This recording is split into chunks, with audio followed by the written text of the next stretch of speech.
Good evening, and welcome to the Hampstead Candidates Forum.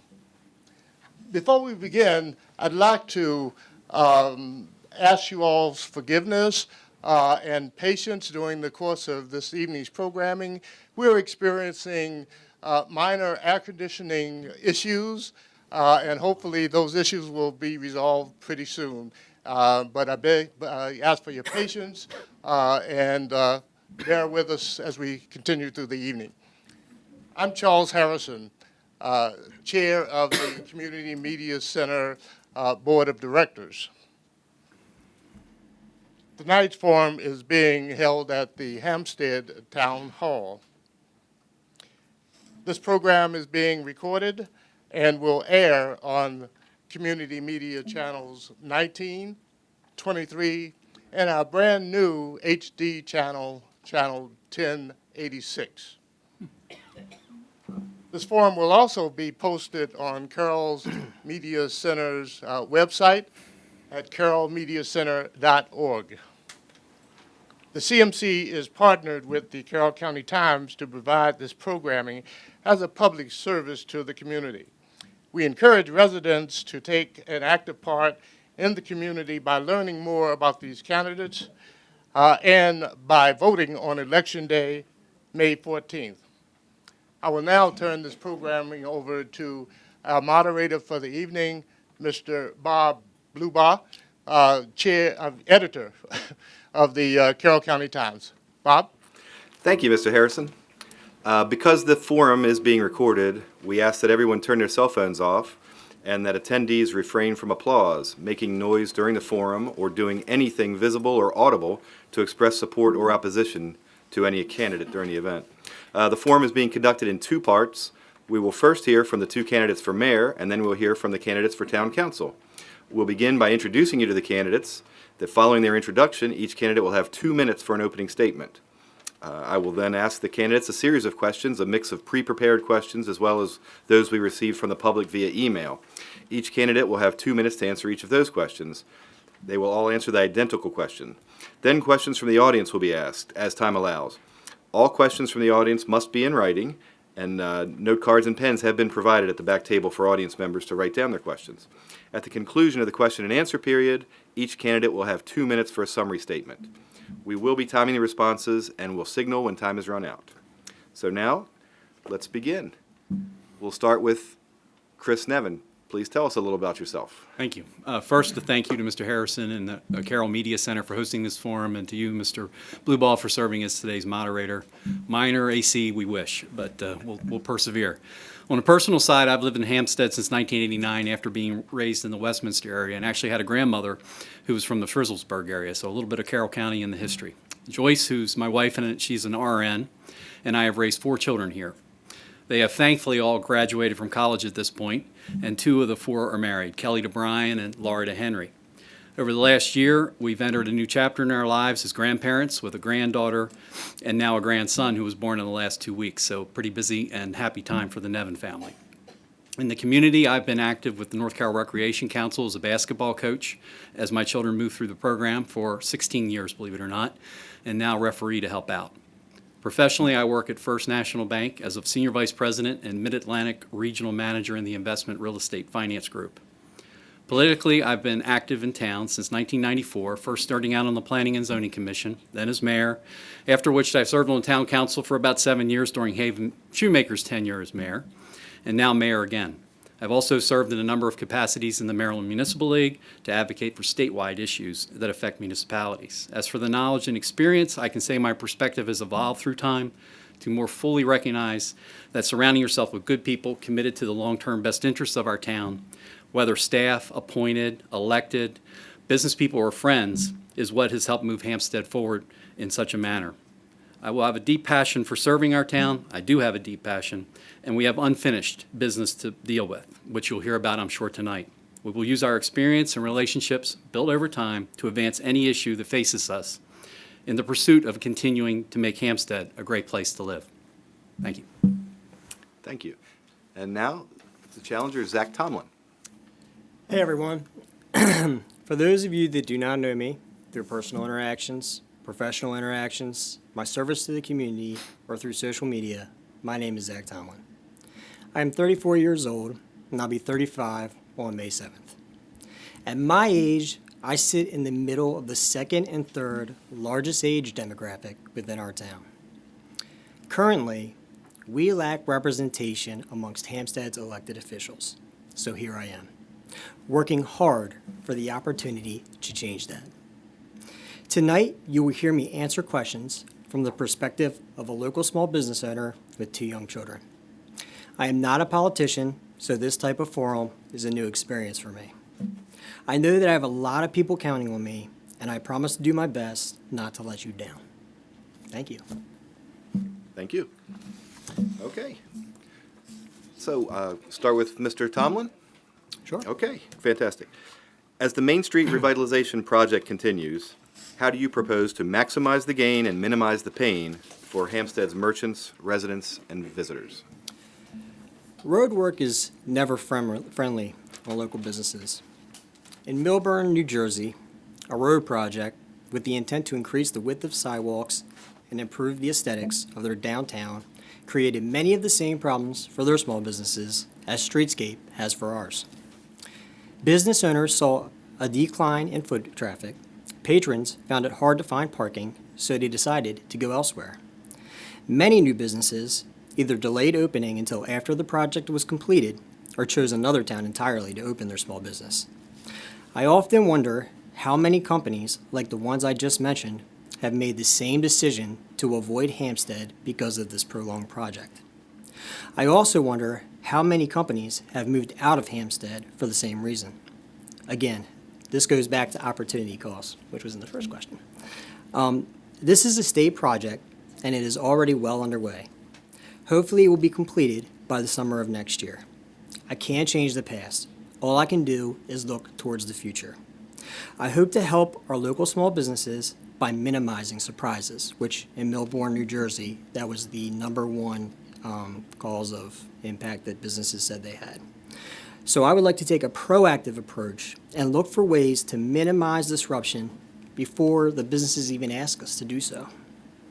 After Streetscape is completed, we need to ensure that we find ways to attract new patrons to our local businesses.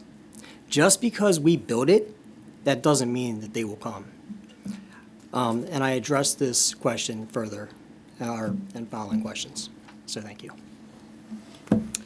All right, Main Street. Nobody wants the project completed more than I do and anybody who works with the town.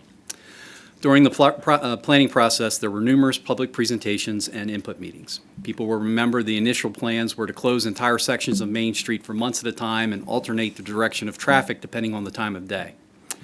During those meetings and with C.J. Miller's input, the plan was amended with public and business support to a flagging operation, which is what's going on today, to help improve accessibility for both the residents and our businesses.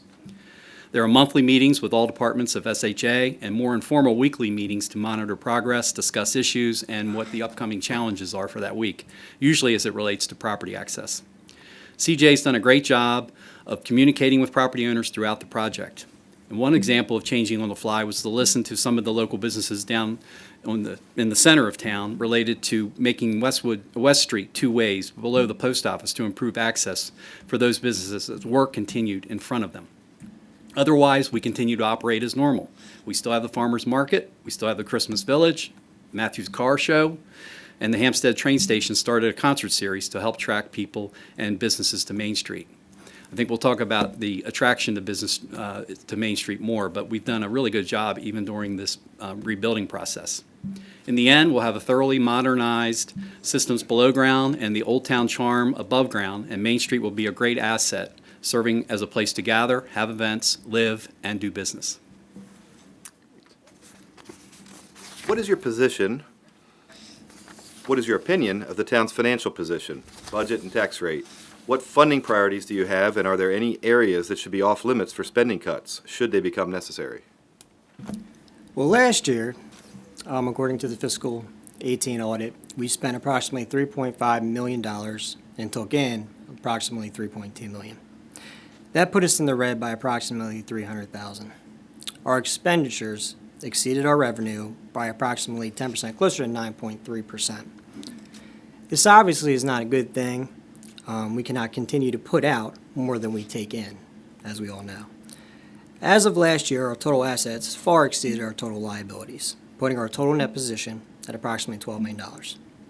Our general fund stood at $3.2 million as of June 30th, 2018. $1.8 million of that being cash and cash equivalent. My opinion is that we can do much better. We can cut overhead and we can increase productivity through the use of technology. When I say cut overhead, I'm not talking about cutting personnel.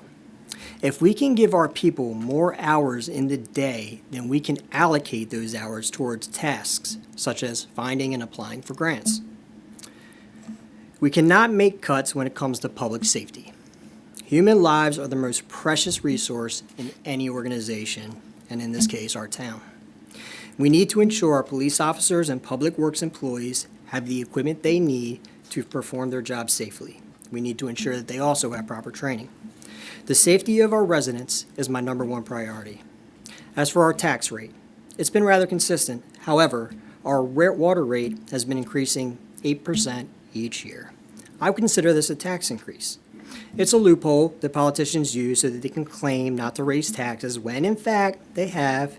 It's akin to property value assessments unless you're utilizing a constant yield system. It's a very complex and dry topic, but I hope that answers a little bit of that question.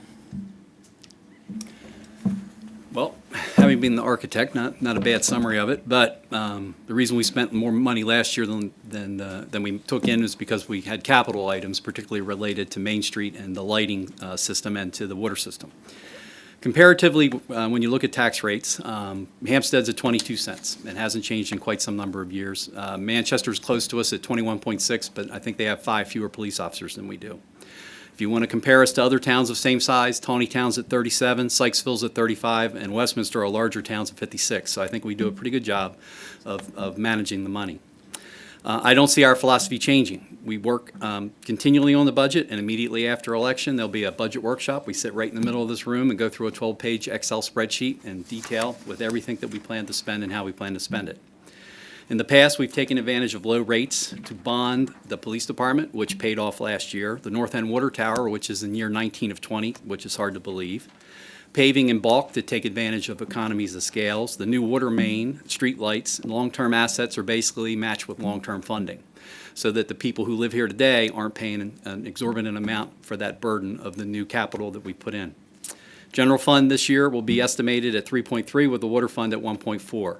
The water fund's an enterprise fund. It's supposed to pay for itself, and it doesn't, and that's why we have to raise water rates. It owes the general fund about $750,000. Property taxes and income taxes drive revenue. When you check that little Maryland tax return box that says you live in Hampstead, that makes sure a little bit of that money comes back to here and just doesn't get spent at the state or the county, and that number is up to $900,000 next year. Basically, is there anything off limits? Nothing. In the recession last time, we were able to maintain services. We tightened our belts and lived within our means, just like everybody we serve. We have still more to do. The capital side basically has nothing as large as Main Street or the water main or the water tower. But we do have a water tower being repainted right now, and that will be, and there will be other paving that will be ongoing throughout the town. Okay. How do you propose to foster economic development in Hampstead? I believe we should focus on small business development. We need to have a greater awareness of local entrepreneurship, and we need to support that, foster it. The Carroll County Chamber of Commerce does a great job at encouraging entrepreneurship. As a town, we should be more involved with that organization. The county has so many resources to help people that are interested in starting a business. The more involved we become, the better chance we have of catching these entrepreneurs early on and encouraging them to build their business right here in Hampstead. Culture is also very important in attracting people and business. We need to build on that. We need to take an inventory of what our town has to offer and evaluate it. We need to ask ourselves what type of businesses we feel would be the most beneficial to our town, and then go out and get them. We cannot expect diverse and exciting new additions to our town to just show up at our doorstep. That's complacency. We have no time for complacency. We need to take a more energetic approach and get business owners excited to expand in our town. I am highly involved with the business community throughout the county. I have the ability to relate to business owners because I am one. I also have the charisma and the energy to get those business owners eager to give our town a try. And that's exactly what I plan to do. Thank you. Economic development. It's hard to believe, but we've had this Main Street project going on, and we've known about it for a number of years. And we're doing must be doing a lot of things right. We had 8 new businesses in spite of Main Street open last year. Express Care, Cold Stone Creamery, Lunazole, Ricky's Bistro, A Manner of Time, RG Water System, Allstate, Main Street Beautiful. And then just this year, Daughter's Cafe opened after getting a conditional use to operate as a restaurant. Pipe the Side Brewery is planning to open down in Roberts Fields. And Hampstead Pre-Owned just last week got a conditional use for a new piece of property down there on the Black & Decker, the old Black & Decker property. So we've had a lot of success attracting business. In my background, it's investment real estate.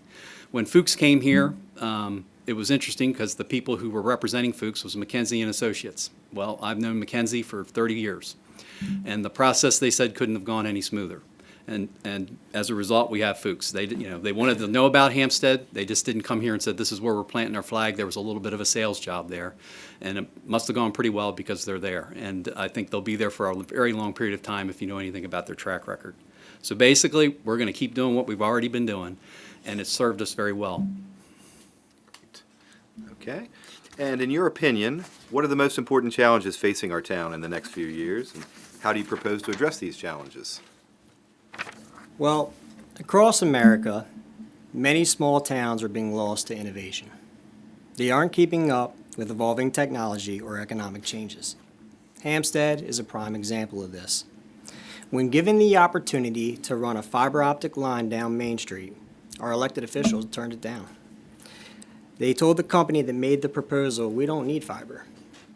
In business, entrepreneurs such as myself are very well versed in the concept of opportunity cost. This is defined as the loss of potential gain from other alternatives when one alternative is chosen. In this example, our elected officials chose the alternative. They chose not to run fiber while the ground was open, which would have cost around $300,000. Now, the State Highway Administration has said it would cost approximately $1.5 million. The cost of that opportunity is $1.2 million. The most difficult challenge we face is finding a cost-effective way to create a business-friendly environment. This election is crucial for the economic sustainability of our town. The residents will have the opportunity to change course by replacing a banker that works primarily in Baltimore with a technologist that lives in Hampstead and owns a small business in Westminster. Don't get me wrong, there's nothing wrong with being a banker, but that is not the skill set I feel we currently need to create a more prosperous town. Knowledge of technology is. While there is nothing also wrong with working in Baltimore, I have clients in Baltimore, the relationship I form on a daily basis by working with local small businesses all over the county is noteworthy. I believe that my skill set and local relationships are a great way to start addressing the challenges that I just mentioned. Last I checked, banking was a noble profession, and no matter where you practice it, most of the people that I work with are small business people. So, goals and priorities. We've already talked about Main Street. We haven't talked about North Carroll High School yet. I assume we will. We've talked about business and retention and development, which we're in the process of doing. One thing we haven't talked very much about is our police department. And years ago, we made a decision that our police department and officer compensation would match the highest paying agency in Carroll County. For a long period of time, that was Westminster. Now it's the Carroll County Sheriff's Office with the expert leadership of Jim DeWeese. We also made it a focus to have first-rate equipment and training.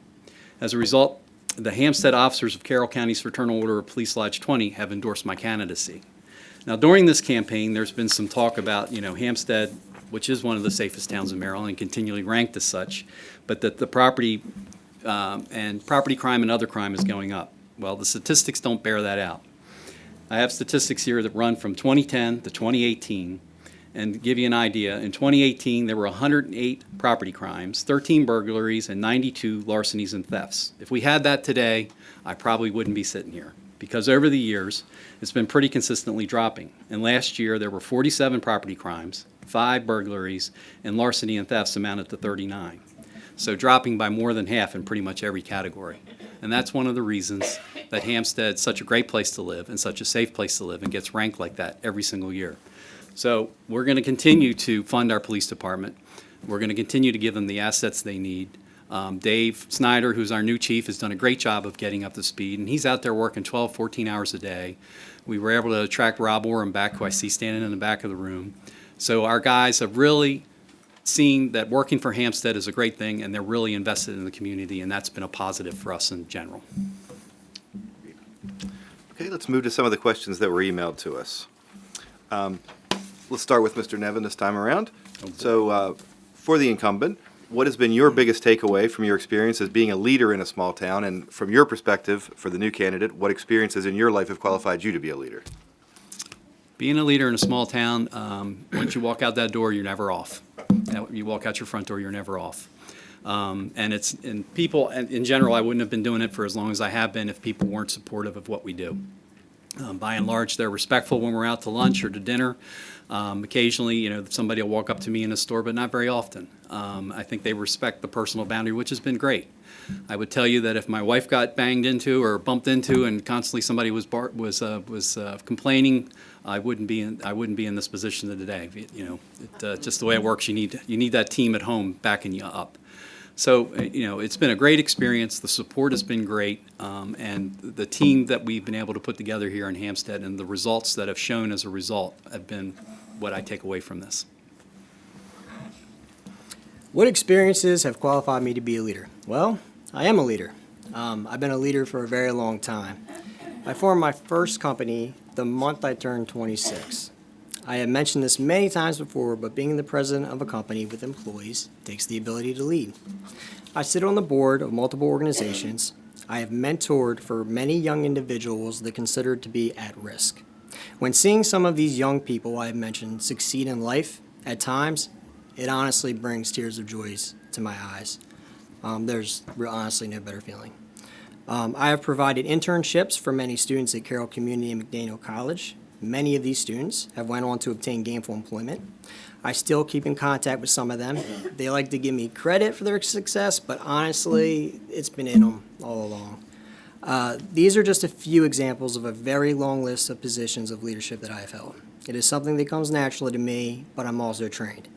I am a graduate of Leadership Carroll, class of 2018, and I have been endorsed by Todd Burrier, who is a very well-respected leadership coach, both locally and internationally.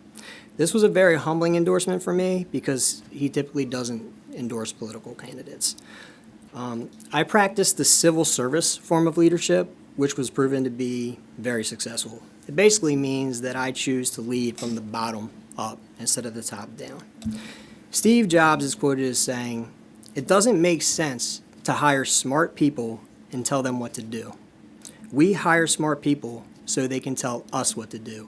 That's the philosophy I carry in my business, and that is what has made Talmud Technology successful. It's a quote I strongly believe in, and if you come to my office, it's hanging right up on my wall. Thank you. Okay. Can each of you give me your ideas for future community-related events other than Hampstead Day, the Carnival, or Bingo Nights? Want me to go first? Well, we would welcome Hampstead Day back to Hampstead Day, back to actual Main Street on Hampstead when we own the street, because they've been down the road a little bit for quite a period of time. I've already talked about the train station and what they do with the concert series during the summertime. They're expanding that from 1 a month to 2 a month, I believe, this year. I think that the other thing we can do is, I've always been impressed by Westminster and their Main Street Mile. We have a lot of people out there walking and jogging. I don't see why we couldn't do the same thing here. I'm a bike rider. I don't see why we couldn't have some kind of bike race. I'm sure the business owners would have other ideas. We've got the farmers market, and what they do up there is just amazing every Saturday with 1,500 to 2,000 people piling in every Saturday.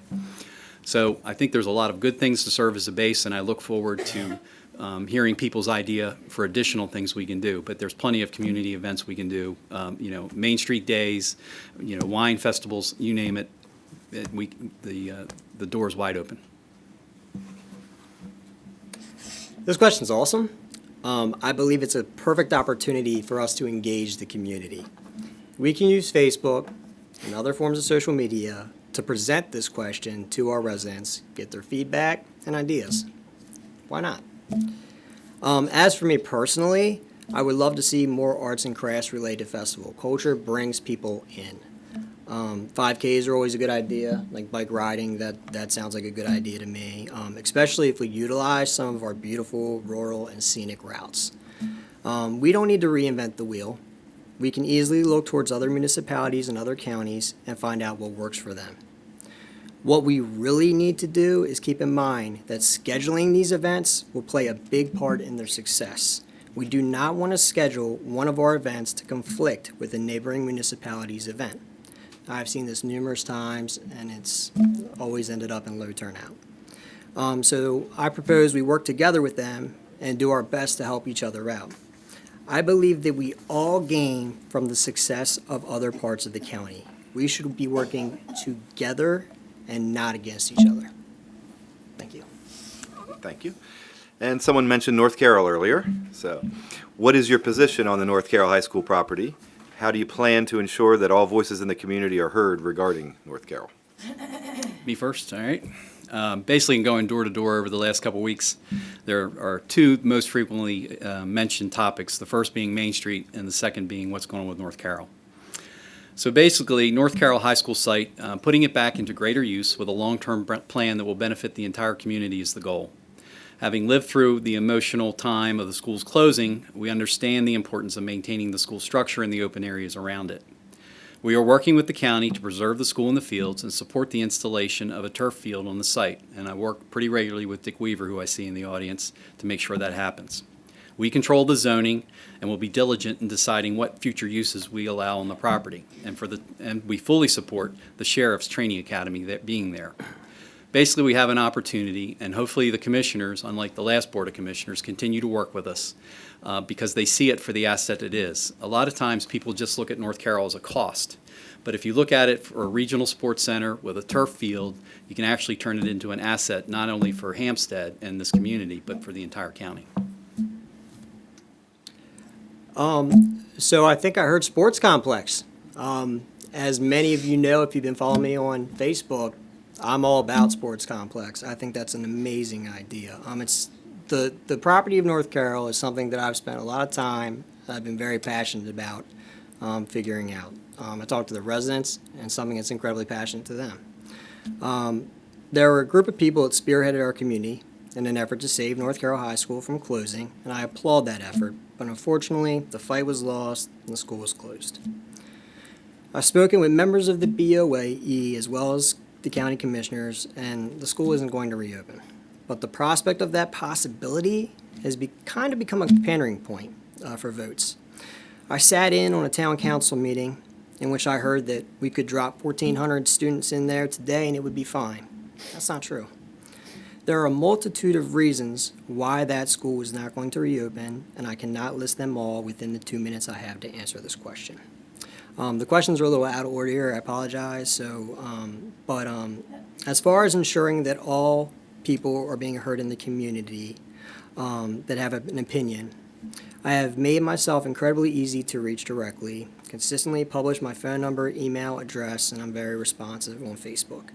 I've also ensured the Facebook page is set up in such a way so that after this campaign, I can keep it active. Facebook has stringent guidelines on political pages, and if you don't follow them, they will shut you down. So I went through the motions to ensure that I adhere to them. It's not going to disappear after I'm elected. So I believe there's another question that was submitted that goes more into the sports complex thing, idea that I'd like to share, but for right now, that was the answer to that question. I think we need to move on to the audience questions, though. Sorry about that. It's all good. But anyway, a couple of different people from the audience who are interested in a question about the police. So if I can kind of combine them together, starting with Mr. Tomlin, could we have more accessibility to the police during the day to be able to talk to members of the community? And also, how would you get the police officers disability training that this person believes they are lacking? Now, when they say disability training, I'm wondering if they're talking about sensitivity training, which would be basically when you have people with like autism, which unfortunately we're seeing on the rise, the interaction with those individuals can become escalated rather quickly. So that is something that I've actually been talking to some officers from PG County and other places because I'm not law enforcement. I am cybersecurity, but that's not law enforcement. So basically, training in all areas is something that we need to have. Now, as far as having accessibility to the police department, at this moment, I don't have like a 360-degree view of where our officers are, what they're doing. That's just not something I have access to or the ability to tell you. I can say that when I come up here to drop off a check for a night out or anything like that, I usually run into Carolyn, or I do see off Chief Snyder, or, and can access them that way. They've always been responsive to me. Our police department has kind of been a shining beacon for me. If you look through various Facebook pages, I have highlighted how awesome they are.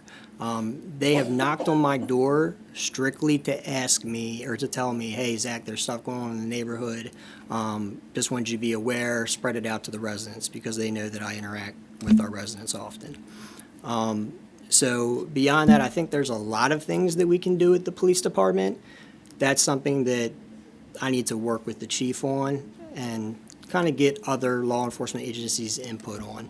When you don't know something, you go out and you find the answer to it, and that's definitely what I intend to do. Access to the police department, if you need them quickly, 911, and they're there. You see them out in the community, I think, fairly regularly. It's very important for them to be visible. Chief Snyder stresses that point. You see him out there as well. Back in the day, you saw Ken Meekins sitting out there during the day as well. And I think, Zach and I agree. They've been a shining beacon. They've been a great asset. They're one of the reasons Hampstead is what it is, and I'm going to make sure it stays that way. Great. We have several questions regarding Hampstead Overlook, so I'll try to kind of combine them again. But so for each of you, what is your position on Hampstead Overlook and the other proposed developments, and how does how do you plan to keep up with the rise in new residents? And someone also wanted to know about some particular Facebook comments and the history of Facebook Overlook, of Hampstead Overlook. I'm sorry. Wondering. Freudian, but well. Yes, right. Okay, well, I'm not sure about the Facebook comments, so I don't know. There's tons of them. If you go in that group, there's tons. Hampstead Overlook, I fought very hard with many of the residents inside and the stakeholders. I consider stakeholders right outside. If you live right outside of our town, you come in, shop in our stores, you participate in our festivals, you have your sports or your kids play sports in our town, you're a stakeholder. You matter to me. So just because you don't have a vote doesn't mean that I don't care about you. Hampstead Overlook, I didn't like how it was handled. I asked about risk assessments, didn't get any answer on that.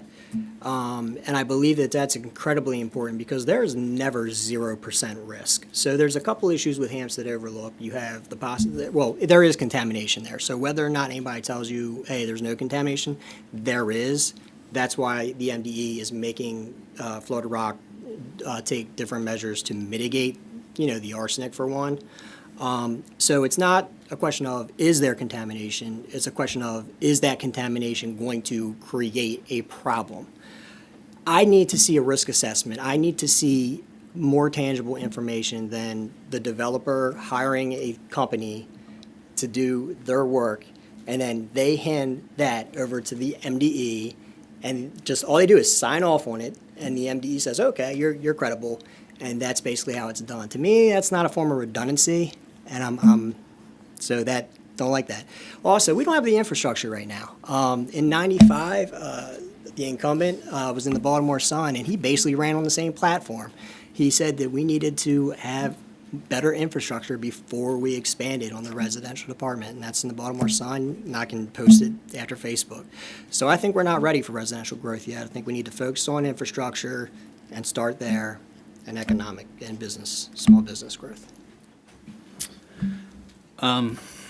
Being involved in the business, when a reputable third-party engineer does a study of a environment or a project, and they submit it to MDE. MDE is the last place they rubber stamp anything. I can tell you firsthand experience, there's usually, they're the ones pushing for this, they're pushing for that, and you don't have the state's chief toxicologist stand up here on that, in that very spot and say, I would live there if it wasn't clean. So, I mean, that's just a fallacy that keeps getting repeated and hope that people believe it. Since the last recession, which is a period of over 10 years now, we've had very limited to absolutely no residential growth, and it's impacted our town. We need to continue to grow a little bit in order to meet our challenges financially. There were years after the recession where we had 0 building permits. I think we had 1 building permit over a 3-year period. So we're in a lot different position than we were in 1995 when we were the second or third fastest growing town in the entire state of Maryland.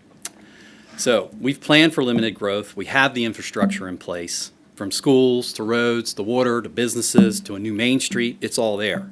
The proposed subdivision will take 5+ years to be fully developed and bring much needed housing to our stock. Now, as I'm sitting here looking at it, we need a mix of housing to keep people who grew up here, who are now moving away, they could move into those very townhouses that are being considered for development. The larger house, after you've lived in a townhouse, you can put down roots and establish yourself in a community, and you're looking to move up. They're going to offer a very nice product for that. Those looking to downsize, they might want to live in one of those townhouses so they can stay close to family and friends. So you can be sure that any development allowed is well planned, it's thought out, it's attractive, it adds to the charm and character of our town. Okay. This question is going to be regarding the town council, and it'll be slightly different for each of you. So we'll start with Mr. Nevin. And what have you accomplished in cooperation with the town council over the past 4 years? Oh, I go back, to the beginning, but there's nothing you don't accomplish without the town council. From a budget, every single year to, they sit up here and they go down the list of their oversight responsibilities every single meeting. Marlene and Sharon doing the farmers market and the town helping them get started with that, and designating the public works guys to help them out with that. Jim working with the planning and zoning piece. Wayne working with the train station piece. Back in the day, Seth Shipley sat up here on the town council, and he had an idea, since he was a local, to bring Christmas decorations back to town, which now resulted in the Christmas Village. Not exactly what we envisioned, and much better. So there's nothing that doesn't happen. Back in the day when Larry Hentz sat up here, who was an engineer with wastewater and water management, we had a lot of problems with our water system. And we would bring engineers in, they just thought they were addressing a bunch of guys who had no clue. And 2 questions in, they knew they were in for a very long night because Larry was their equal or their better. So we've had a lot of really great people serving the town. My job is basically the left tackle in football. It's to open holes where I can see them and let people run through. And, the movie The Blind Side, it's to protect the quarterback's blind side. I may not be the quarterback because all those guys are the ones, and ladies are the ones who have the ideas. I just try to make sure they happen. And then for Mr. Tomlin, the current town council works as a team with what could be considered divisive issues that have been addressed on the Facebook page. How do you intend to work as a team if the council members you've run with don't win? I was told by a council member not to take things personally. And that kind of stuck with me a little bit, and I appreciated that. Right now we're campaigning. Politics, I'm not a politician, but it's ugly. It is exactly what you think it would be, probably even worse. But as far as working with the town council, like I said, I believe in civil service leadership, leading from the ground up. I believe that the council, they do their thing, bring it to me, make sure we have the right people in the right seats. Whatever they're passionate about, let them run with it. Because when you're passionate about something, you achieve more, you accomplish more. I've seen it time and time again in my business. Yeah, there are divisive issues. I can definitely put everything, those issues aside. I can work with people. I've worked with people that we have completely vehemently disagreed, and at the end of the day, we've shaken hands and we've gotten along. You should be able to disagree with people. I mean, I don't see why you can't. I don't want to be surrounded by yes men. That is definitely not what I do. I want to be told if something I'm doing they feel is not right. That is how you get better, evolve, grow, and make great decisions. So when it comes to the council, I'm going to practice my Dale Carnegie, how to win friends and influence people, and do my absolute best to work with them and find common ground. Start from there. That's what you do. You find common ground, which is Hampstead. I believe we all love Hampstead.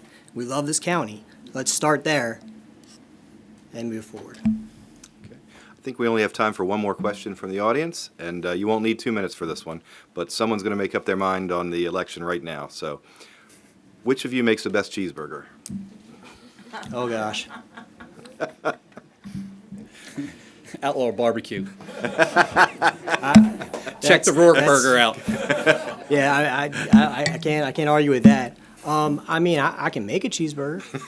My kids like them and ask me to make them constantly. I'm better at making hot dogs. So, I don't know. I don't know, man. What do you think? What do you think, Chris? That's Okay. Well, thanks very much. We really appreciate it. Hey, And thank now you, guys. now we'll give each candidate the opportunity for a closing statement. Each of you again will have 2 minutes, and this time let's start with Mr. Tomlin. Cool, thank you. I would like to close with this. In order to maintain the continuity of local government, it is crucial that members of the community step up and do what we're doing, run for office.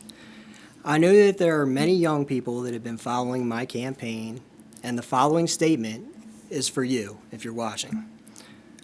Every time you see someone publicly attack me, I receive 2 or 3 private messages from people expressing their support. Don't ever feel like you're standing up for what you feel is right is the wrong thing to do. Don't allow the way you see others treat me online deter you from getting involved. We need people of integrity to run for office, and I encourage you to do so. Thank you, Hampstead. Thanks to the Media Center and everyone else involved in putting this on. Everyone enjoy your evening, be safe, and God bless. All right. In order to have the best team possible serving our town, I'm running on a ticket with Jim Rourke and Dave Unglesby, who are sitting over there in the front row and up next. Hampstead's long benefited from this team approach, which has helped us to avoid divisive partisan politics. If you have attended our meetings and watched them on TV, there's no fighting, there's no grandstanding, the atmosphere is professional, with a genuine interest and respect for each other. I've enjoyed being surrounded by intelligent, strong-willed people who have our town's best long-term interests at heart, and I do everything possible to make sure their good ideas are implemented. Running on tickets clearly shows voter who shares the same basic conservative philosophies and ideas for moving Hampstead forward, resulting in less time debating and more time getting projects done, unlike a few other towns in Carroll County. We reject short-term, politically expedient options, and the results are obvious. The bypass is finished, Main Street's in the process of being revitalized, the 1935 water main was replaced with a significant savings in water pumped to our wells. The old Hampstead School on Main Street is now an apartment complex for seniors. The police department long ago moved out of a back room back here to their own building on Main Street after that building was completely rehabbed. Community spirit projects such as the Christmas Village and the Military Banner Program are a success. Tax rates are low, quality of service is high. A first-rate police department and a public works department who plow on open roads after snowstorms before neighboring areas serve as prime examples. I see the good in our town and how we have positively impacted the quality of life very directly for everyone. People have been very supportive of our team through the years, and it's appreciated. That support and teamwork has resulted in Hampstead being voted as one of the best places to raise a family and the safest town in Maryland by independent third parties. We are doing many things well, and I ask for your continued support. I really appreciate seeing a packed room here today. It's great to see. We look forward to seeing you on May 14th. Be sure to stop over and see us because we'll be there all day across the street. Thank you.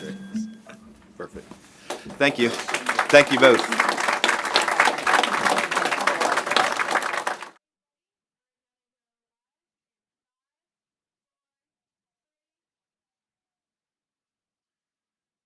and welcome to the Town of Hampstead Candidate Forum. This forum is being conducted in two parts. We've already heard from the mayoral candidates, and now it's time to hear from the candidates for town council. We'll begin by introducing you to the candidates. Following their introduction, each candidate will have 2 minutes for an opening statement. I'll then ask a series of questions, a mix of pre-prepared questions as well as those we received via email. Then questions, if we receive any questions from the audience, we will ask them as time allows. All questions from the audience must be in writing. Note cards and pens have been provided at the back table for audience members to write their questions. At the conclusion of the question and answer period, each candidate will have 2 minutes for a summary statement. We'll be timing the responses, and we will signal when time is run out.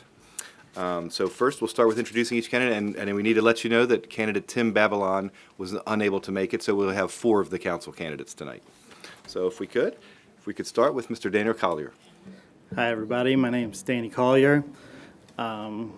I've only recently moved to Hampstead 3 years ago, so I haven't been around here for decades like everyone else. I believe I can provide a unique perspective. I spent the better part of a decade studying economics and economic policy, and I think that's something unique compared to everyone else. I will do my part to try and listen to the concerns of the community and try to represent you as best I can. Thank you. Ms. Holly Ortel. Yes, good evening, everyone. I'm Holly Ortel. I'm running for town council. I am a Republican, registered.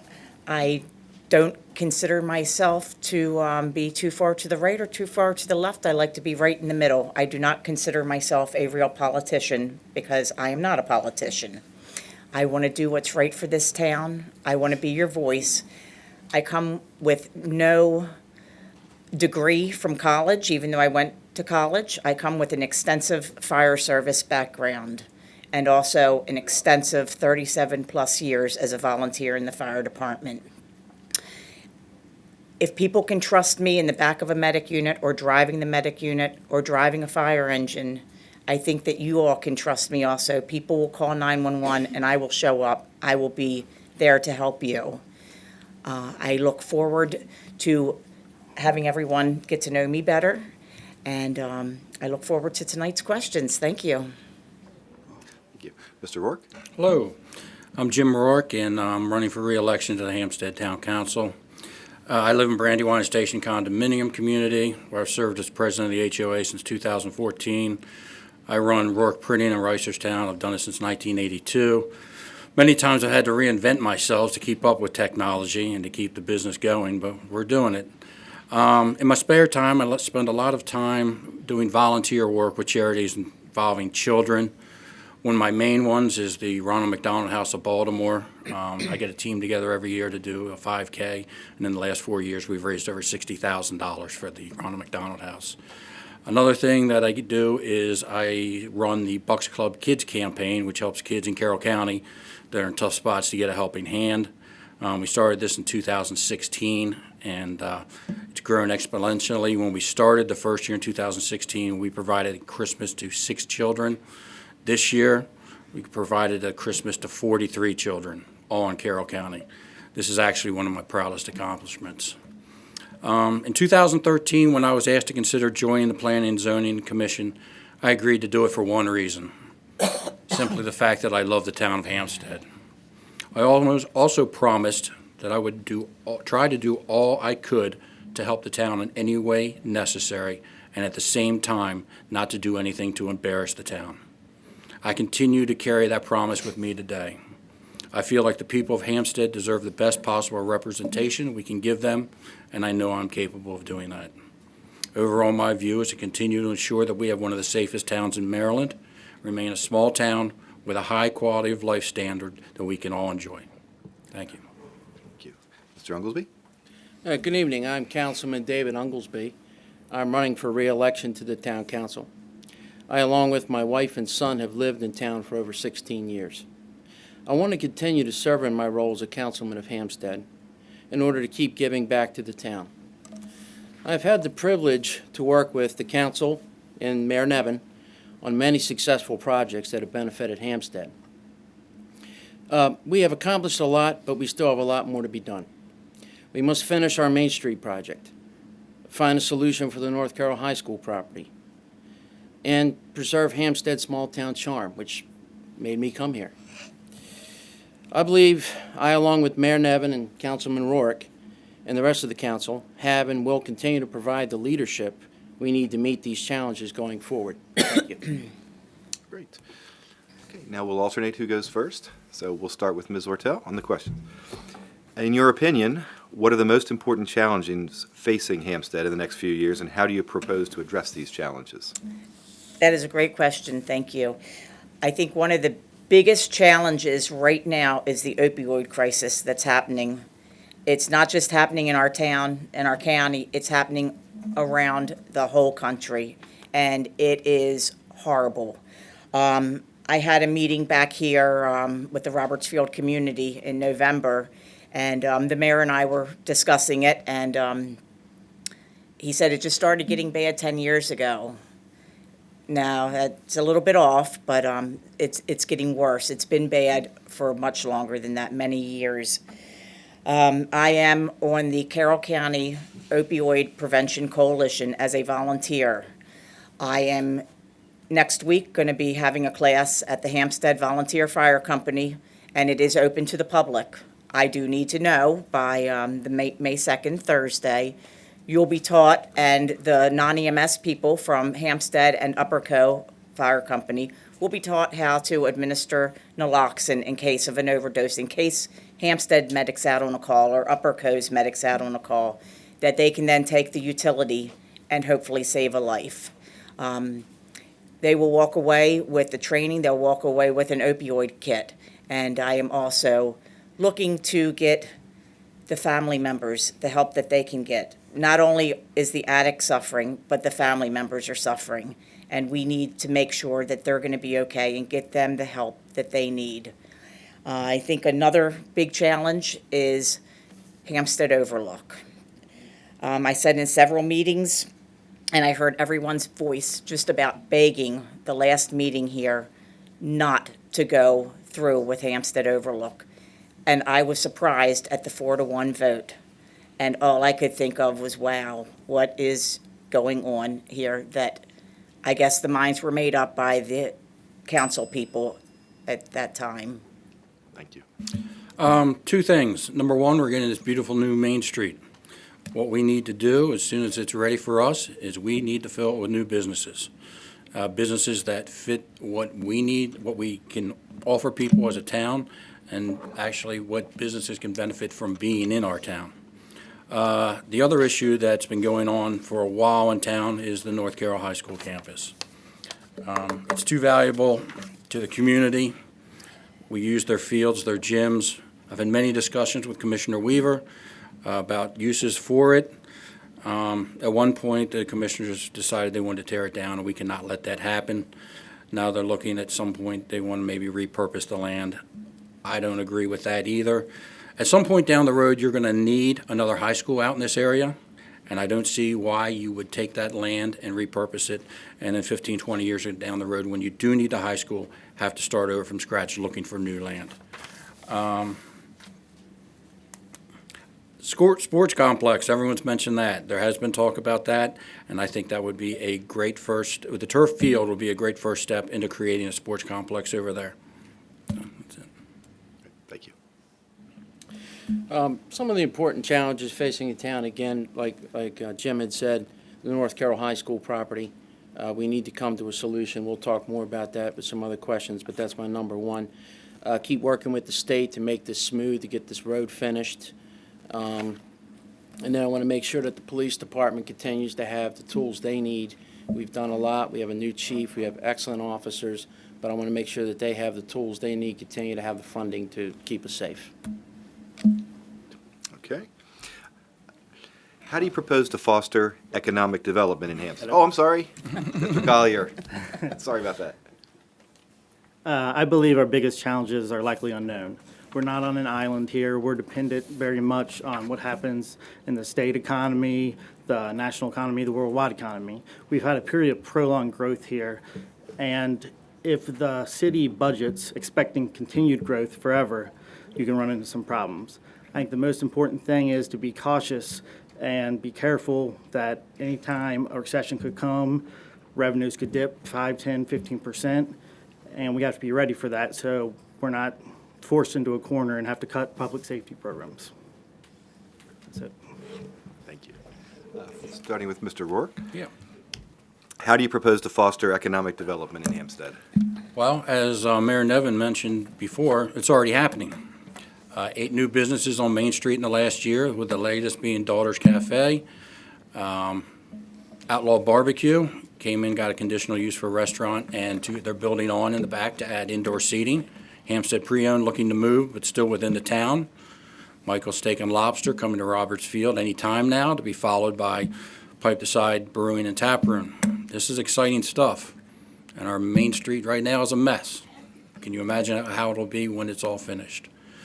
My main focus is to fill the Main Street with small shops and local businesses that would be a benefit to everyone.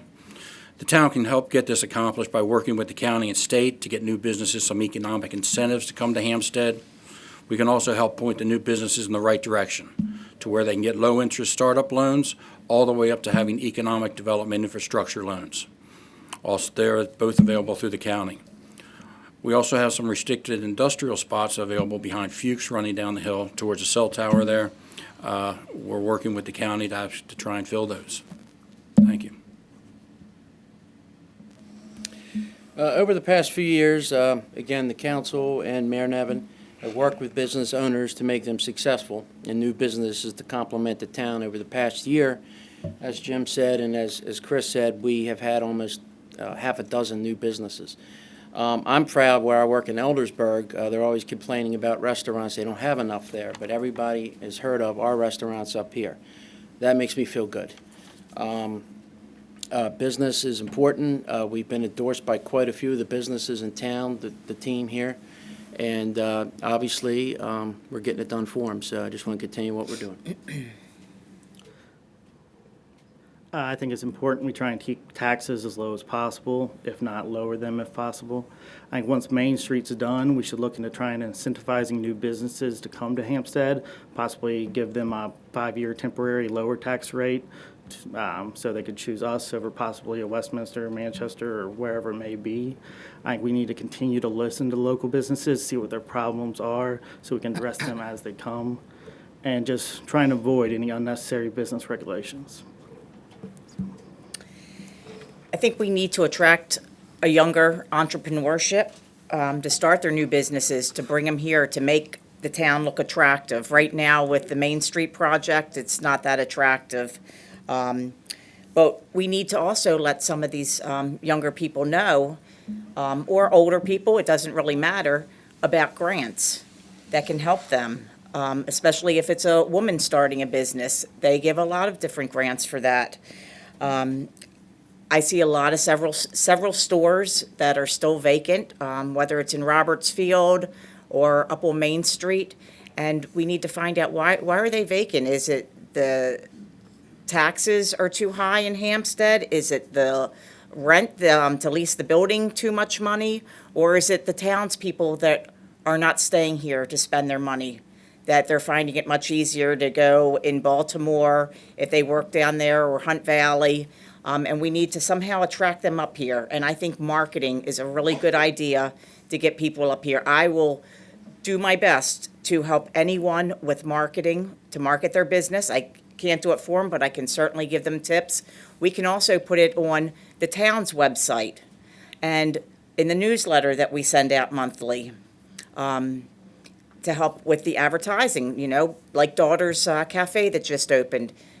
Put an article in there and help these new businesses so they can thrive. This town can really thrive on new businesses. All right. Starting with Mr. Oglesby. What is your opinion of the town's financial position, budget, and tax rate? And what funding priorities do you have? And are there any areas that should be off limits for spending cuts should they become necessary? As Mayor Nevin had mentioned, we're in the middle right now, right after the next, after the election, of doing the budget for the next year. We have kept the tax rate low. We're one of the lowest municipalities in Carroll County on taxes, but we have very good services to show.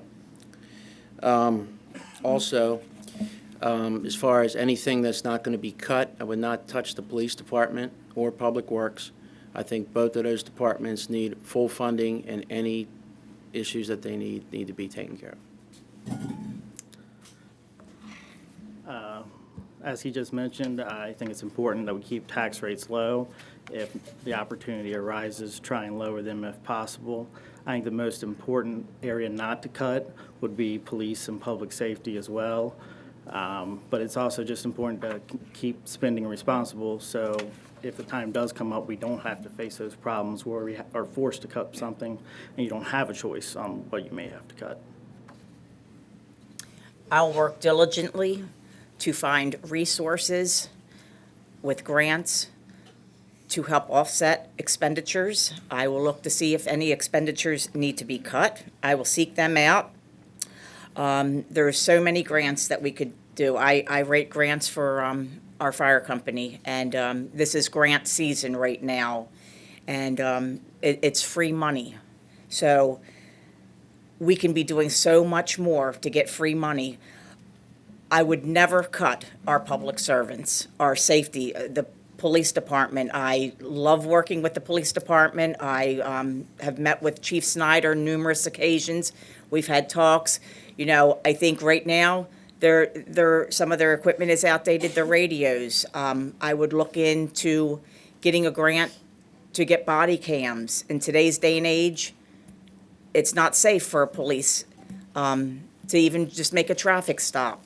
And I don't see any like body cams or dash cams, and we really need to take care of them. And we also, you know, the fire department, even though they get most of their funding through Carroll County government, through the county, they're not getting a whole lot from the town. The town is allotted several $1,000s to give them, but Hampstead Fire Company really could use some updating with their building, and I would love to help them and help them with grants and stuff like that. So that's what I will do. Hampstead's tax rate is one of the lowest in Carroll County, along with Manchester. I will work to make sure it stays that way, and I can tell you that the rest of the council and mayor feel the same way. Areas that always need to be funded are public works and the Hampstead Police Department. In my 4 years on council, I can tell you this: I do not remember a single request from either the police department or public works ever being turned down. They're the bread and butter of this town. That's what makes us successful. The town is physically sound, but like any household or business, if your money coming in remains the same while your bills continue to increase, you need to find more income.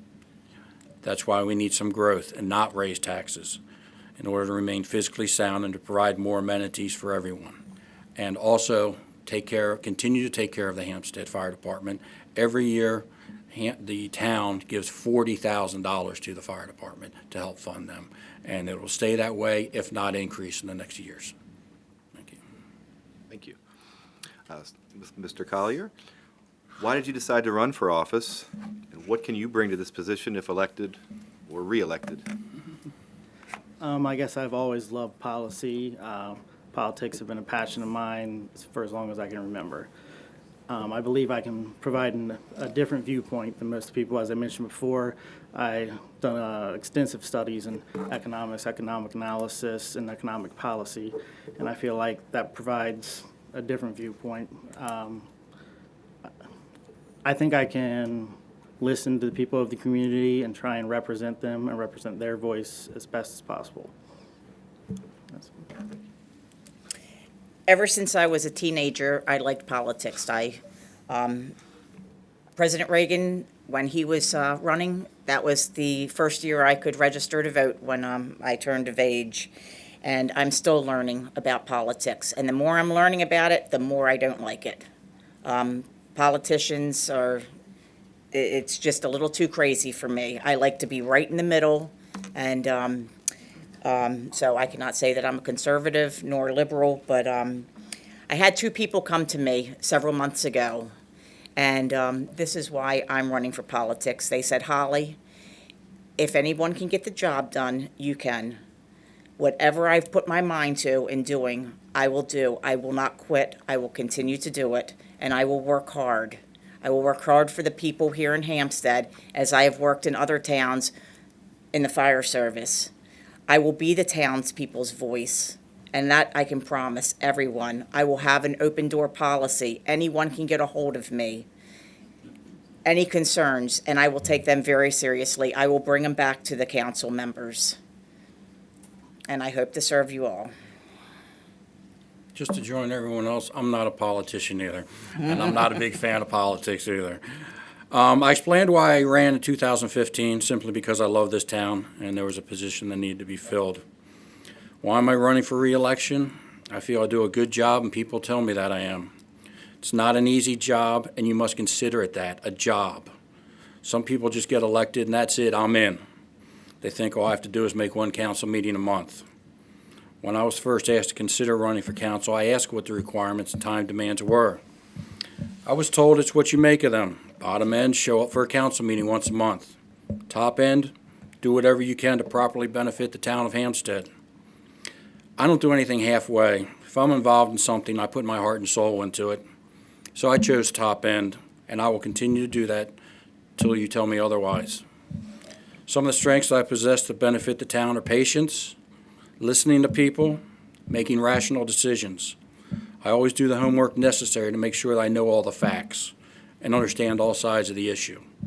Also double-check everything in regards to conforming with the town code.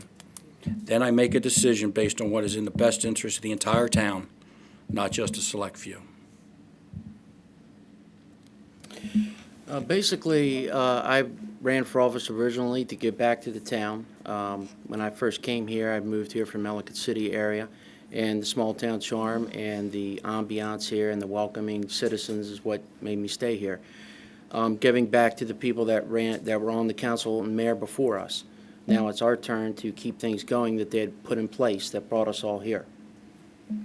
Like Jim said, there's different options. You could just show up for a meeting once a month. That's not me.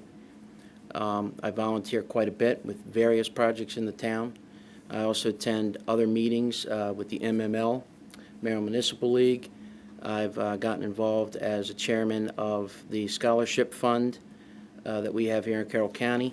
I'm also on the Mayoral Municipal League Planning Committee for the summer conference. I also like interacting with other towns because we can actually borrow ideas that they have and use here.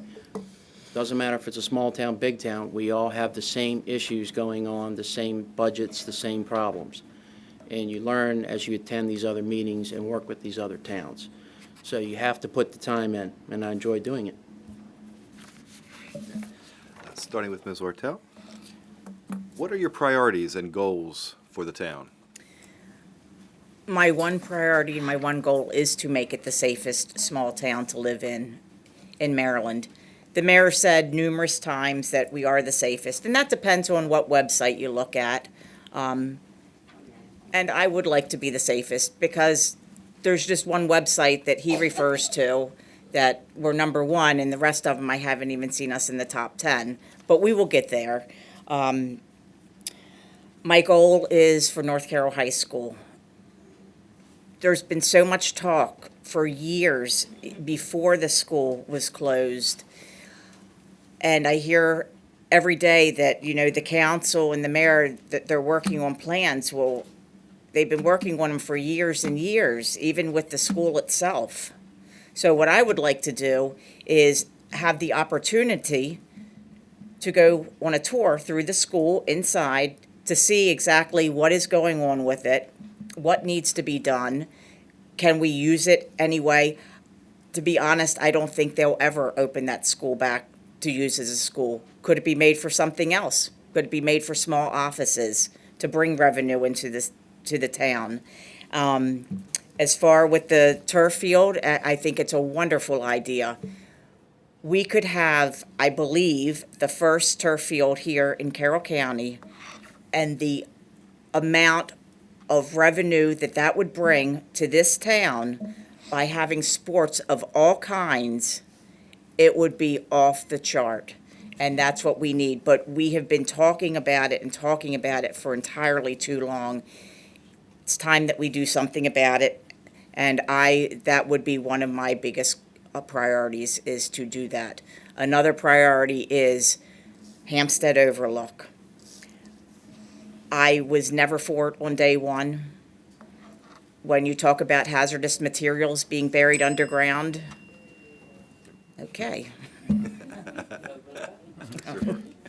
My number one goal is simply to keep Hampstead one of the safest places to live. Chief Snyder's doing a great job of that, and he has my full support. He's been short-staffed since he came on board, but that'll be changing in the near future. We've got a couple officers in the academy now. Another priority is to continue to support the fire department. We have a great relationship with the fire department and trying to meet any need they ask for. These are our first responders, and we need to make sure they are fully equipped to do the best job necessary. I know I'm beating a dead horse here, but the other goal is to revitalize Main Street businesses once we've actually finished revitalizing the street. The other thing dealing with Main Street is I would like to push to get some of the property owners to bring their properties up to snuff with the new beautiful infrastructure we have.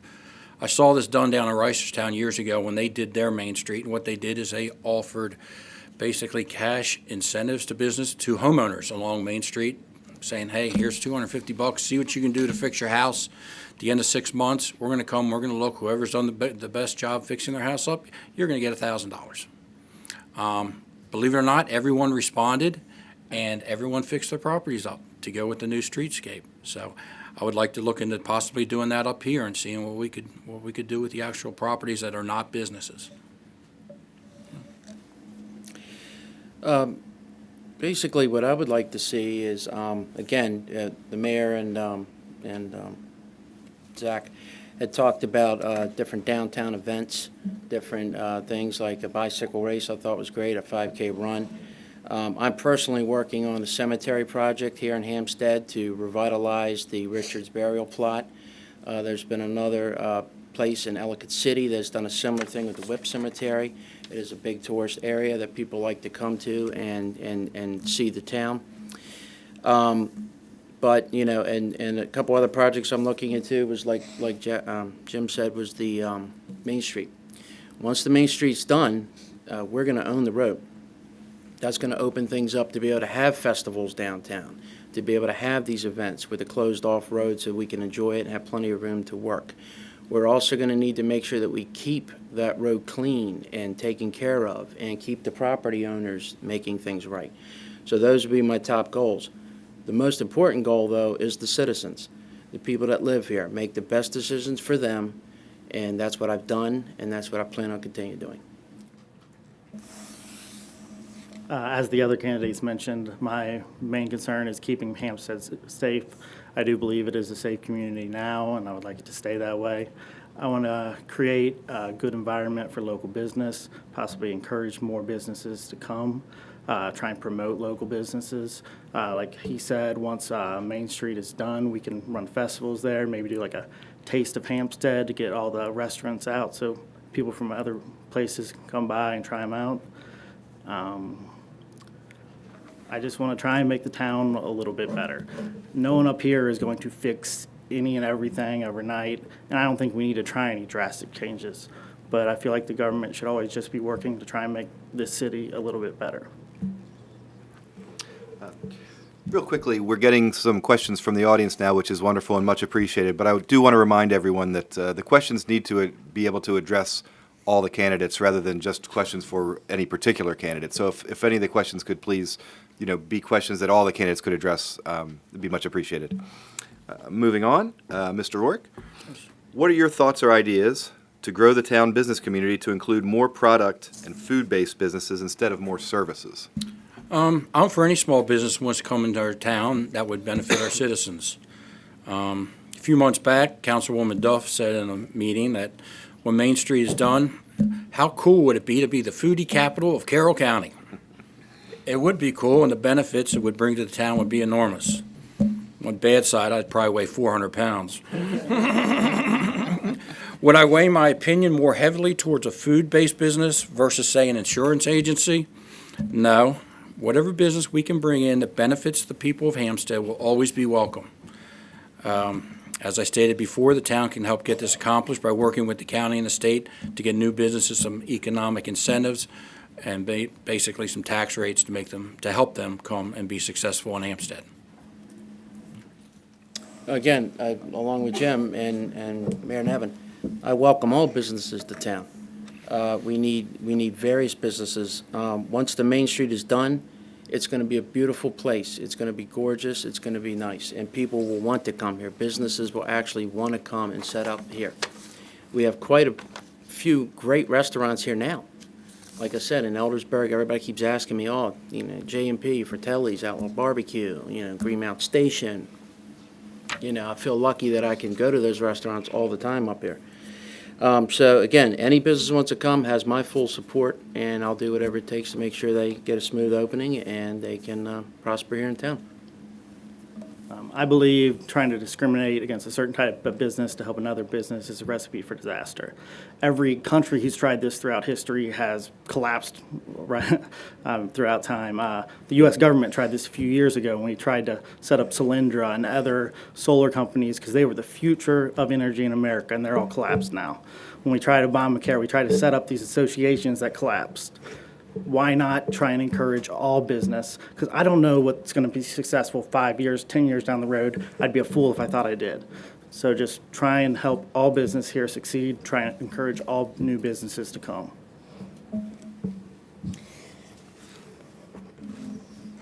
I think marketing plays a huge role in businesses to be successful. Social media plays a big role with that. So definitely doing the social media thing, and having a welcoming feeling, an inviting feeling for a business to come in. And I think that most of all of our businesses, if not all of them, do have that welcoming feeling when you go to it. I haven't had a problem with any businesses. I would love to see more businesses come in. I would love to see where the Old Town Grill is. I have no idea what's happening to the property. I just see a fence around it after the fire. I think it would be a perfect place for somebody to invest in a seafood restaurant that we don't have. I think they would thrive with that.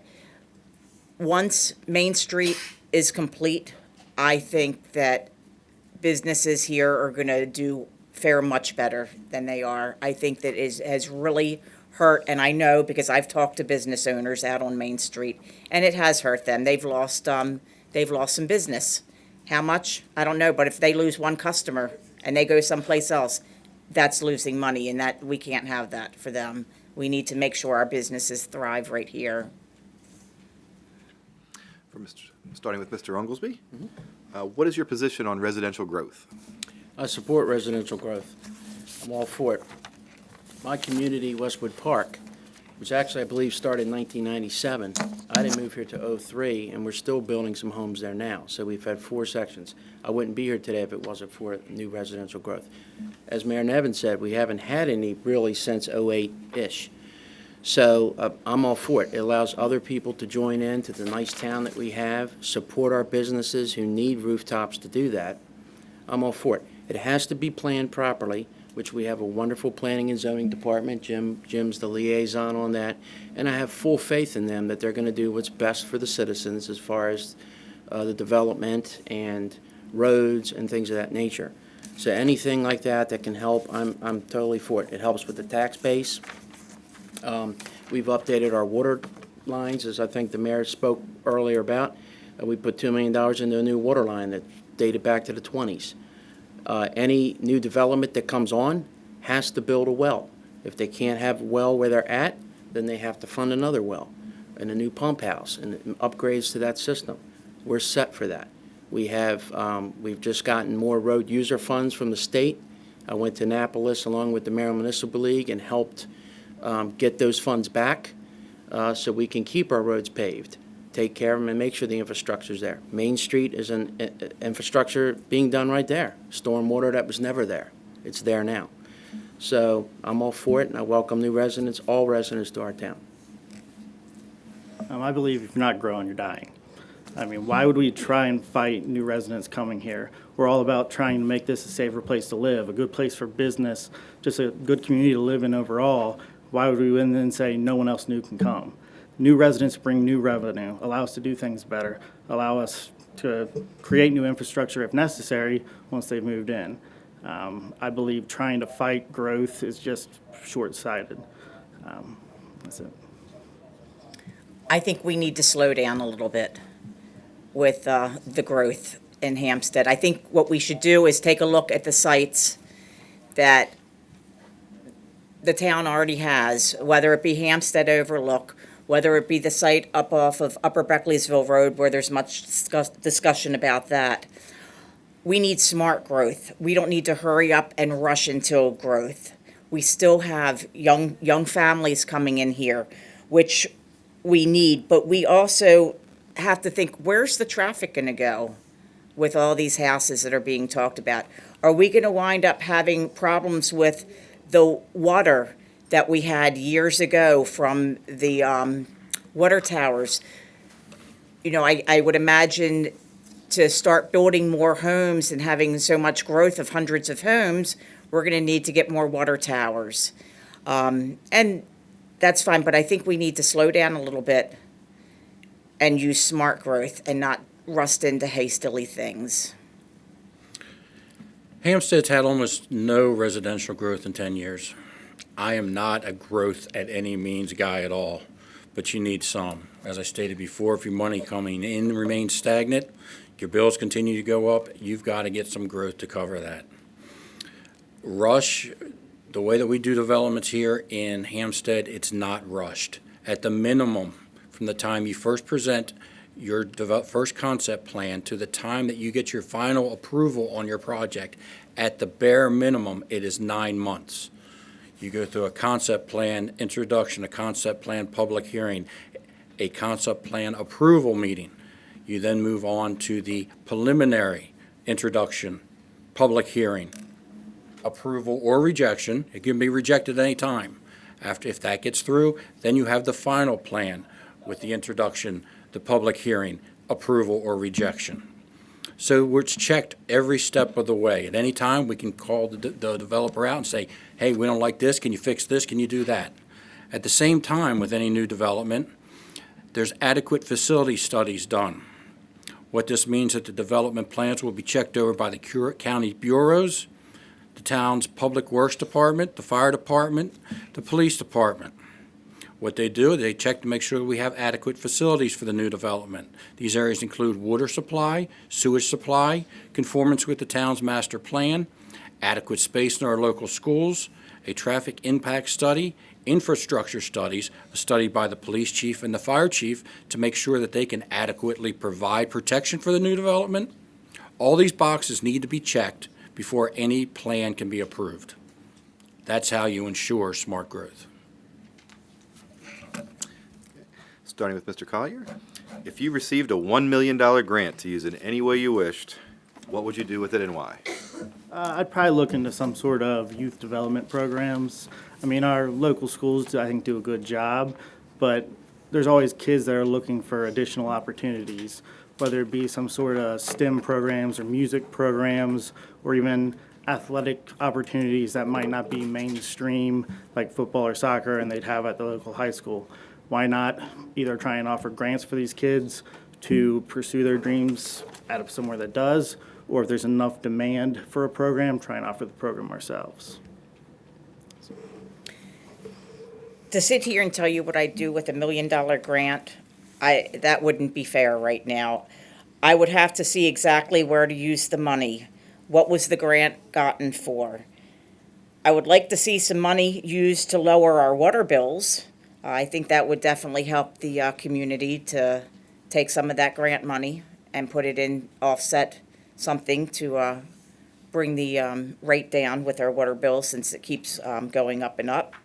We might need to put some of that money in different budgets to offset expenditures. But one thing I would make sure is that our works department, that they have everything that they need. The police department have everything that they need.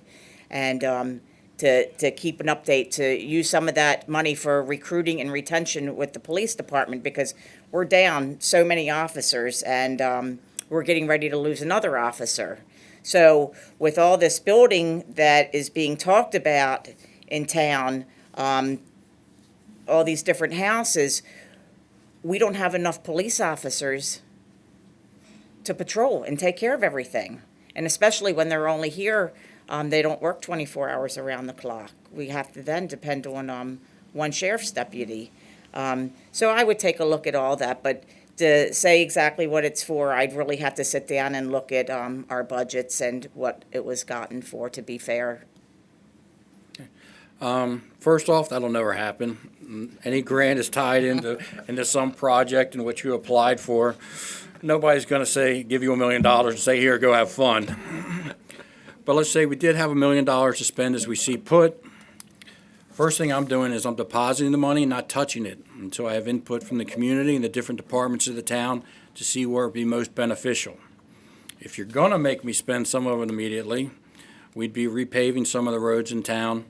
I'd explore, once again, some economic incentives for the residents of Main Street to bring their properties up to par with the new look we have. As Dan mentioned, some youth programs for our kids. Also upgrading some of the playgrounds around town, especially the one at Panther Park. We've got a huge area down there where we could take what's existing there as a playground and double it with no problem, and I think it'd be great. There's always kids down there using it, and just to give more options would be something that would be a big benefit to the town. Like Jim said, they won't just give us $1 million without having a full project out, because we've tried some grants already here. But if someone used to live here left the town $1 million, I'd do what I do at home. You know, I pay down my debt first, and we just took out a bond on the water line. Now, obviously, wouldn't pay the whole water line off, but I would pay a chunk on that. I'd finish paying off the water tower bond that we're using to paint the water tower or to repair the other one. I would also put some money into a couple ideas. Like I said, the cemetery project that I'd like to do, improvements to Main Street after the Main Street's done.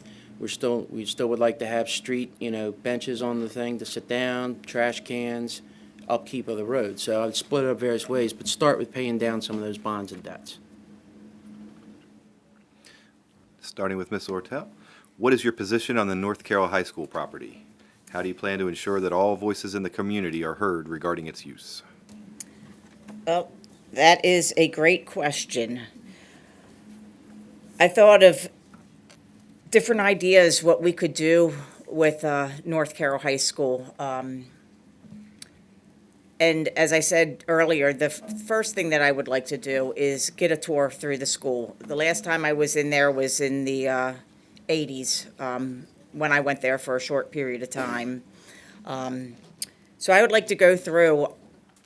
I don't think that the Board of Ed will ever open it. I think it's going to be too much money to open it, even though they're probably going to want to build another school. So I'd like to see North Carroll possibly open for small offices. See what we would need to do to move forward with that. That will bring more business, more revenue to this town.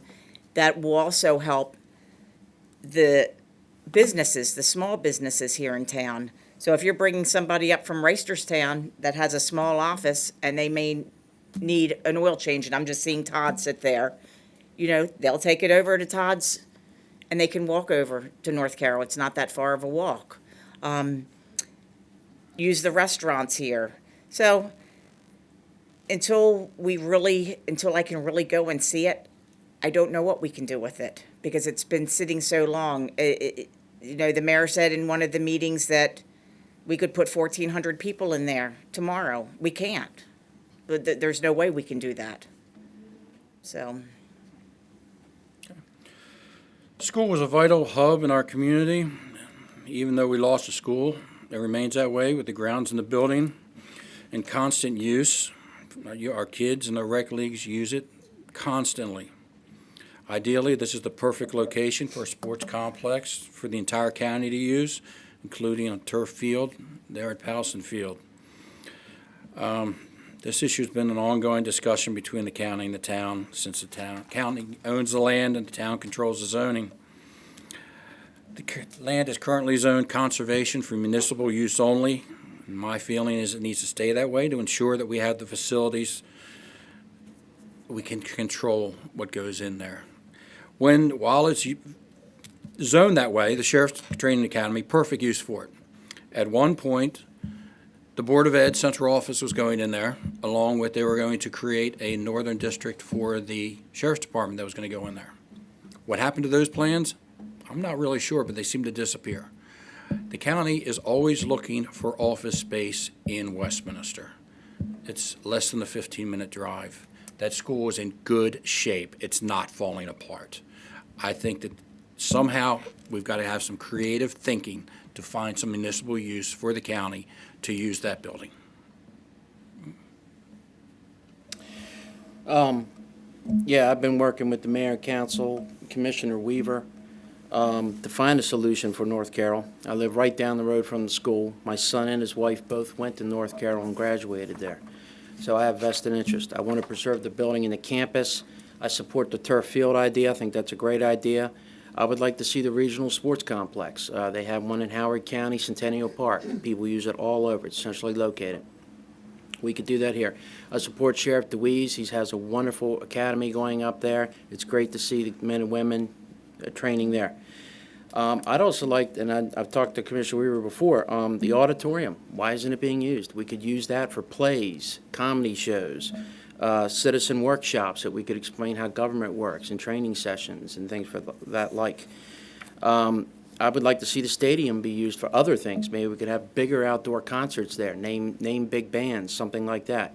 Maybe we could hold the county championship games at that stadium, so they wouldn't be going, like the Super Bowl's at a different stadium every year. So bring it here to this, and it would be a boom for the town.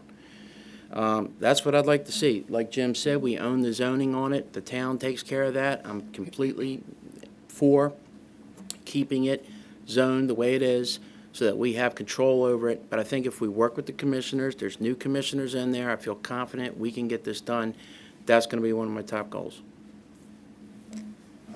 While I think the sports complex and using it for county offices and that sort of thing are reasonable, pretty good ideas, I feel like we should open this up to the community, to local businesses for bids to see if maybe a private use would be better, or to see if a private company wants to build a state-of-the-art sports complex there.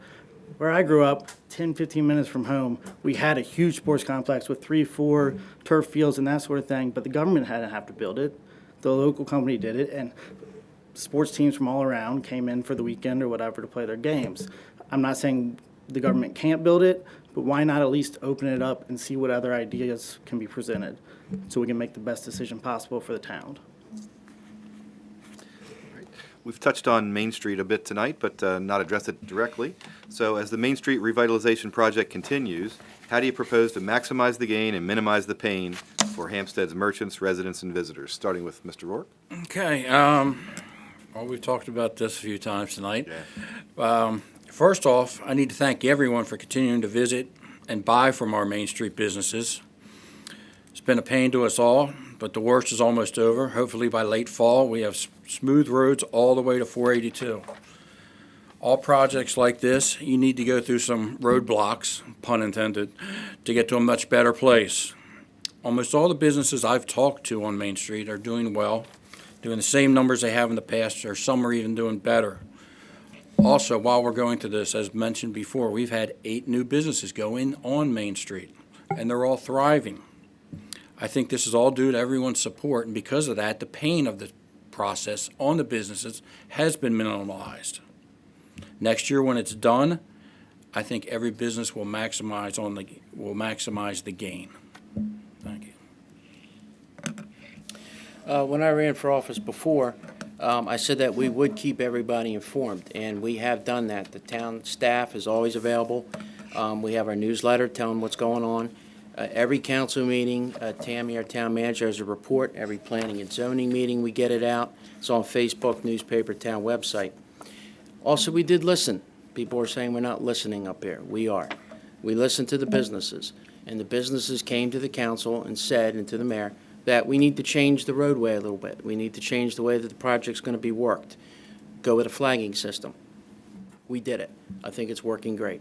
I think everybody can take a look down on the south part of Main Street and see that it is just phenomenal looking. The sidewalks look good, the street lights look good, the LED lights, it's great. That's a glimpse of what we're going to see. We, the basic idea, I mean, if, again, people said they're not informed, they don't know what's going on. You can also come to the town hall at any time. They have available for you to look at the plans. All the stuff is here available Monday through Friday, 8:30 to 4:30. They'd be more than happy to show you the same stuff we get to look at up here. But, the Main Street to me has done very well. I was on the Main Street Committee with Councilman Thomas in the past, and this is what we planned for, and it's happening. We're not paying for it, it's the state. It'll be ours. We'll have a brand-new project, brand-new Main Street. We just need to keep it that way, and that's what I intend on doing. I mean, the project's well past point of no return, so there's no point in debating the project. I think it'll be good for the city. I do think better communication would be nice. I take Main Street almost every day. Sometimes I drop off my daughter at daycare, it takes 5 minutes. Sometimes it takes 25 minutes, because I'm not really sure when and where the construction's gonna be. It'd be pretty simple just to set up a Twitter or Facebook page that updates daily or weekly saying, we're expecting to be doing this construction on this part of the road on Monday and Tuesday for this hours. We think we'll move here Thursday, Friday, whatever it may be, and they can update that every day. Just so there's a little more information out there about what you could avoid or get around or whatever it may be. I agree with what has been said up here about this. I really think that doing something to let the town know, like you said, on social media, because there's so many people look at it, to update what's going on. I met with, I meet with business owners. I go up and down Main Street, and I've met with several business owners, and some of them are pleased with what's going on and say that, yep, it hasn't hurt their business at all, and others have said quite the opposite. I've also met with some residents, and with the residents, there's an elderly man that lives up on Main Street, he and his wife, and they're both disabled. And so since he has to park around back now, he's finding it difficult. So now he's paying somebody to actually go grocery shopping for him to bring his groceries in, because he can't do that, and there's no parking back out in front. And, I think that 3.5 years we're into this road construction, and it's something that, we can't help. Things happen, but it's really gotten too long, and I don't know what's being done. I tried to come to a meeting when C.J. Miller was coming here, and I was told that it's a closed meeting, and I didn't know that. I thought that the meetings were opened to the public when they're here in Town Hall, because I wanted to address some concerns that people have come to me about. But if we could do something with updating it, I will be all for that. I will personally do it if I have to, starting at 5 o'clock in the morning. Great. Okay, we have time for a couple questions from the audience. Starting with Mr. Unglesby. In the interest of transparency and personal accountability, is there anything in your backgrounds that could be viewed as a negative that any of you would like to address? No, I don't. I'm an open book. There's nothing that I have in my background that's a problem. I mean, I'm not perfect. I've made my mistakes. I'm definitely no saint. Probably drank too much in college and high school, and after that, I like to wager on a football game. Apparently, every time now and then. I don't know. Had a kid before I expected it. That was a little expensive. But I'm not afraid of my past. It made me who I am and led me to where I am today. I'm pretty sure that question was directed at me, and that's absolutely fine. I've made several mistakes in my life. I, too, drank too much and decided to get in a car and drive. And at the same time, when I was, maybe 19 or 20, I think I was 19, I wrote a $30 check. And I still remember who I wrote it to, Captain Bob's, and it bounced. And I immediately took care of it, but I didn't know until the paperwork was filed. So I guess that's haunting me, and, people get on to case search, and it's funny, they get on to case search, and I used to be a private server. I worked for a company, and I served people. And now all that stuff is coming back to haunt me, because it'll say everything. But if you look a little carefully, it'll say private server. So we've all made mistakes. Every single one of us sitting in this room has made a mistake. I've learned by my mistakes. It doesn't make you a bad person that you've made a mistake, just so you learn by them. If I was perfect, I wouldn't be sitting here. So thank you for the question. That was awesome. Since we're all coming clean,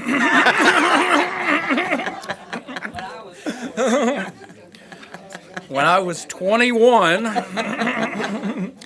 I was charged with malicious destruction of property. It involved a girl, her brother, my baseball bat, and his car window. Once I paid to get his car window fixed, charges were dropped. The girl didn't last. Me and him became buddies. And that's it. Right on. Very good, very good. Okay, for Mr. Collier, in your opinion, what's the coolest thing about the stead? God, I don't know. I'm boring. I have a 4-year-old daughter, so I don't really get out for a lot of nightlife or anything like that. Being from Kentucky, I like horse racing, so I was pretty excited when they opened that OTB. I can go place a bet on the Derby next week. But I mean, I just feel like it's a good place to raise my kid, and I might like it here. I'm sorry, can you repeat that question? Sure. In your opinion, what's the coolest thing about the stead? I What think is they're referring to Hampstead. Yes. I think the coolest thing is this whole town. I've lived in Hampstead for over 37 years. I've moved away. I even moved to Florida. I went in buying a house down there in 2017, and I couldn't wait to get back here 3 months later. This is where I call home. I love this town. I love the people in the town. There's so many cool things you can do, even though I don't really do anything much anymore with a nightlife. My life focuses around volunteering, and that's what I do because I like to. I like to give back, and I will continue to do it until I'm very old. But sorry, I wish I was a little younger so I could be a little bit more hip. Coolest thing about the stead, when I moved here 13 years ago, I told people, I moved from Reisterstown, and I told people I moved 11 miles but 25 years. Because basically what it was like going back to another time. The people here are so respectful, so friendly. You go around, you see people you know, and it's just a cool place to live. It's old-time living, small-town living, where everyone treats everyone equally, and I just love it. Same thing, family, friends, history. There's a lot of history here that I don't think a lot of people realize. There's a good book out by Porterfield was his last name that has pictures of the different buildings and what they were actually used for here in town. We got the train station, we got the mill, we got all these various things. We got families that have been here for generations. We got the cemetery. So there's just a lot of history here, which I think is interesting, and I think that it would bring tourism here. So it's something I like.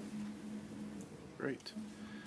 Okay, I guess this is the last question that we've got from the audience. So, what do you do for fun in your real life, and specifically, can any of you knit?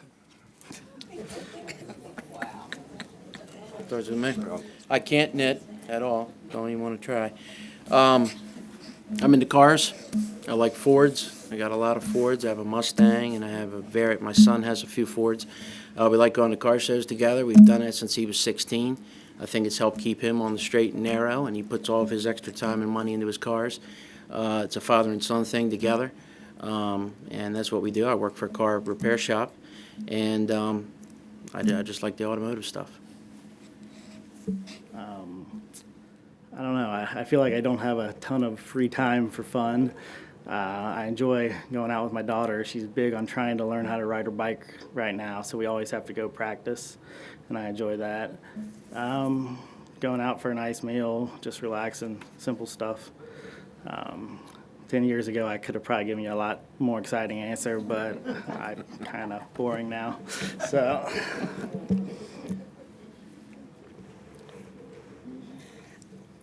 I love sprint car races. I've been going to them since I was like 20, so I try to hit Lincoln as often as I can during the summer.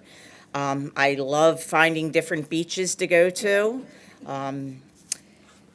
I do a lot of reading, especially when I am so tired at night. I'm like, time to go to bed. Well, I go to bed and I open a book.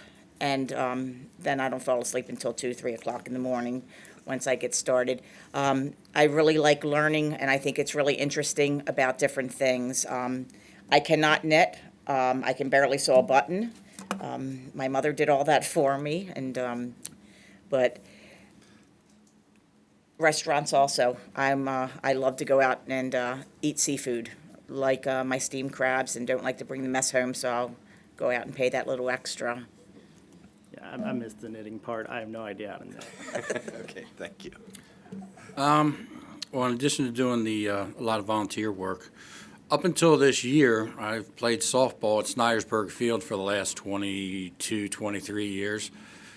This year, unfortunately, or fortunately, the field is in bad enough shape that we can't play. So maybe my days are finally over. Enjoy going to the gym, working out, walking around town. Another thing I enjoy doing is I spend a lot of time on Oakmont Green Golf Course. Most of the people you talk to, though, would tell you that what I do out there is not playing golf. And as for the knitting, I think I know where this question comes from, and I can't knit now. But if Pipe the Side Brewing and Tap Brewing is going to have some knitting courses, I think I'll sign up and learn how to knit. That's it. Thank you. Okay, so thank you very much. We'll now give each candidate the opportunity for a closing statement. You'll each have 2 minutes, and we started down here at the beginning, so let's start on this end this time. Okay, I want to thank everyone for coming out tonight. I want to thank Carroll County Times and CMC. I'm grateful for the opportunity to share my goals and projects and opinions tonight on these topics. It has been a privilege and an honor to serve Hampstead over the past 4 years. We have made great progress, and I look forward to seeing new challenges that lie ahead and taking care of the other issues. I, along with Mayor Nevin, Councilman Rourke, and the rest of the council members, will work to meet these projects and challenges going forward. I ask for your continued support tonight and your vote on May 14th here at the Town Hall. Thank you very much.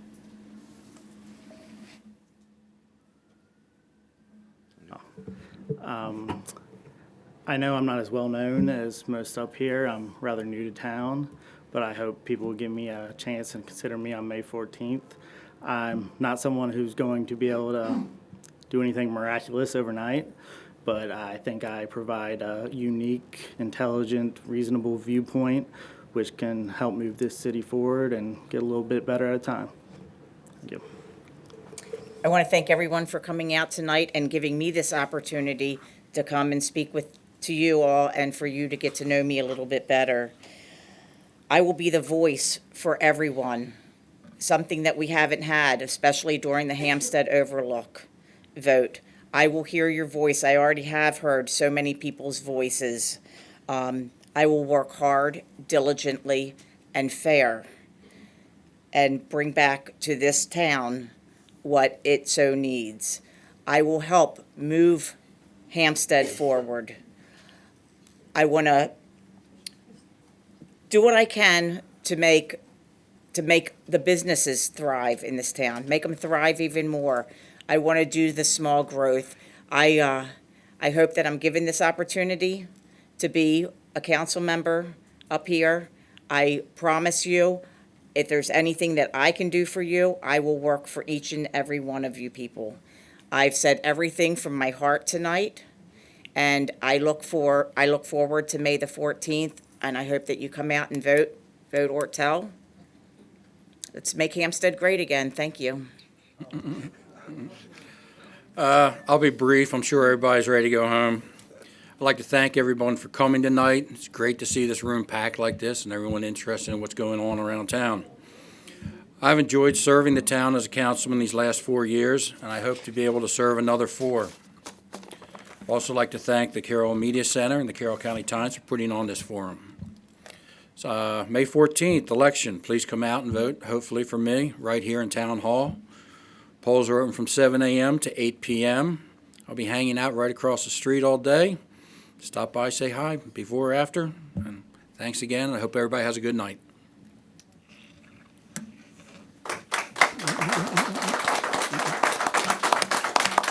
Well, that concludes our forum for this evening.